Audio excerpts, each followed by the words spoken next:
ایک جماعت آئی آپ کے پاس، ایک جماعت آئی آپ کے پاس، 7 آدمیوں کی جماعت تھی.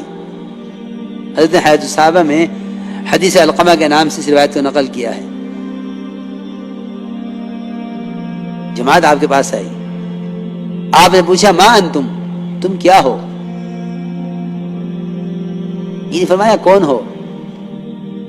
ہم میں سے کوئی ہوتا تو آگے بڑھ کے تعارف کراتا کہ ہاں میں تاجر ہوں، ہاں میں وزیر ہوں، ہاں میں صدر ہوں، اور اتنا ہی نہیں بلکہ فخر کرتا اس پر. آج کوئی کہنے والا نہیں ہے کہ میں ایمان والا ہوں، کیونکہ انسان کی فطرت ہے، اس کا مزاج ہے کہ جس لائن کی محنت کرے گا اسی لائن کا کہلایا جائے گا. جتنی نسبتیں قائم ہوئی ہیں نا دنیا میں، وہ ساری نسبتیں صرف مقصد کے بدلنے کی وجہ سے قائم ہوئی ہیں. کسی نے یہ نہیں کہا ہم تاجر ہیں، کسی نے یہ نہیں کہا ہم کاشتکار ہیں. سب نے ایک آواز ہو کر کہا کہ یا رسول اللہ ہم سب کے سب ایمان والے ہیں.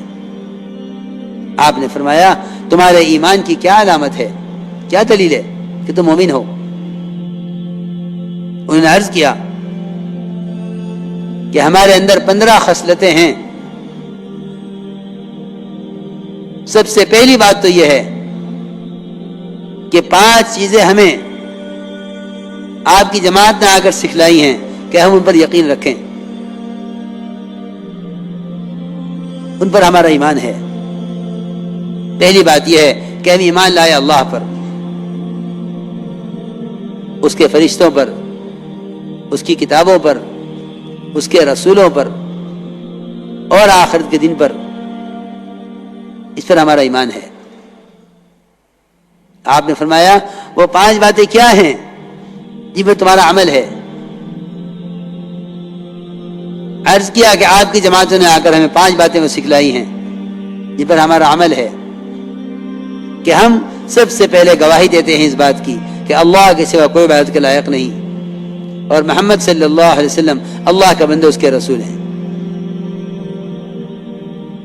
اور نماز قائم کرتے ہیں، زکوٰۃ ادا کرتے ہیں، رمضان کے روزے رکھتے ہیں، بیت اللہ کا حج کرتے ہیں.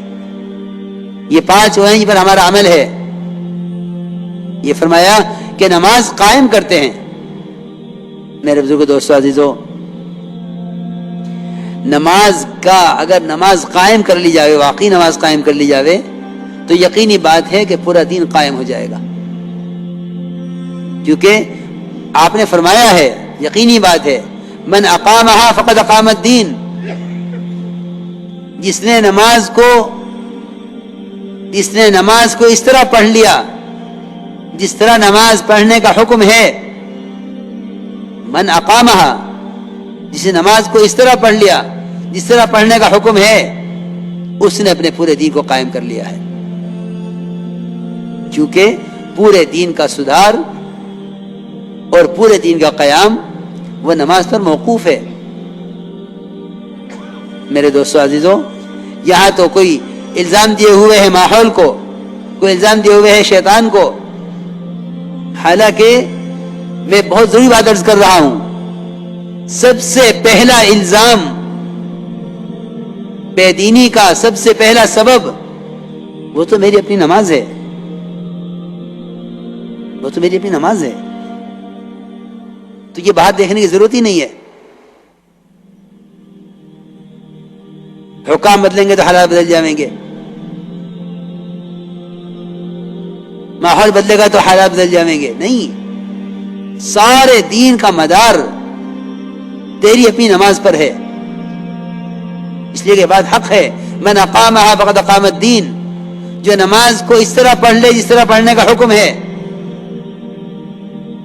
میرے دوستو بزرگو عزیزو، اگر خدا کی قسم نماز کی طرح پڑھ لی جاوے تو دین کے کسی شعبے کا کوئی حکم ٹوٹ نہیں سکتا. یہ یقینی بات ہے. میں بات کر رہا ہوں نماز پڑھنے والوں کی، نماز چھوڑنے والوں کا تو کوئی ذکر ہی نہیں ہے. کیونکہ نماز کا چھوڑنا تو یقیناً کفر ہے. بعض کے نزدیک واجب القتل ہے اور بعض کے نزدیک واجب القید ہے کہ اس کو قید کر دیا جائے ہمیشہ کے لیے. امام صاحب کا مطلب تو قید کرنے کا ہے. اس لیے مسلمان سے نماز کے چھوڑنے کا تو تصور ہی نہیں کیا جا سکتا. جس طرح ایک مسلمان سے کفر کا اور ارتداد کا تصور مشکل ہے، محال ہے، اس طرح ایک مسلمان سے نماز کا چھوڑنا اس کا تصور مشکل ہے، محال ہے، ممکن نہیں ہے. کیونکہ یہ ممکن ہے اور ہوا ہے کہ غیروں نے نماز پڑھ لی ہے.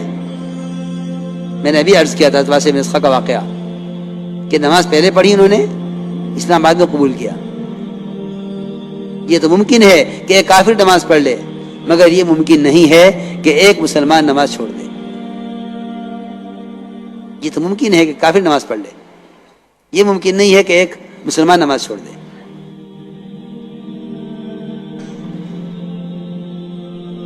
تو میں تو عرض کر رہا ہوں نماز پڑھنے والوں کی بات ہو رہی ہے کہ نماز پڑھنے والوں کی بے دینی کا کیا سبب ہے، کہ نماز پڑھنے والوں کی بے دینی کا سبب ان کی نماز کی خرابیاں ہیں. کبھی نہیں غور کیا اس پر، کبھی غور نہیں کیا اس پر. میں جو عرض کر رہا تھا شروع سے کہ دعوت اور عبادت کا جمع کرنا اصل ہے. جمع کرنا یہ نہیں ہے کہ نماز پڑھ لی،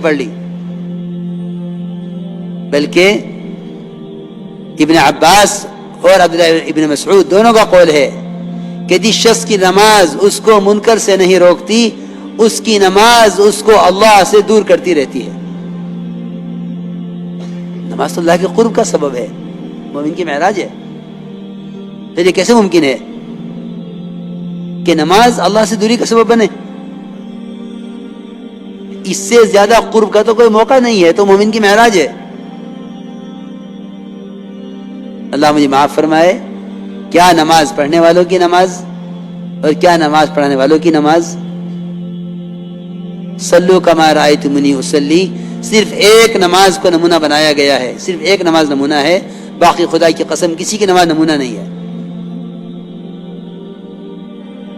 صلو کما رأیتمونی اصلی کہ نماز اس طرح پڑھو جس طرح مجھے پڑھتا ہوا دیکھ رہے ہو.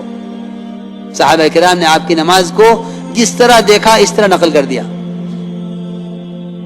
اس لیے حدیث میں آتا ہے کہ جو شخص رکوع سے اٹھنے کے بعد اپنی کمر کو سیدھا نہ رکھے، اللہ اس کی نماز کی طرف نظر اٹھا کر نہیں دیکھتے.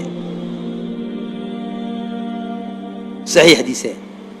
من لم يقم صلبه بين الركوع والسجود لم ينظر الله الى صلاته، کہ اللہ اس کی نماز کی طرف نظر نہیں اٹھا کر دیکھتے کہ یہ کیا کر رہا ہے.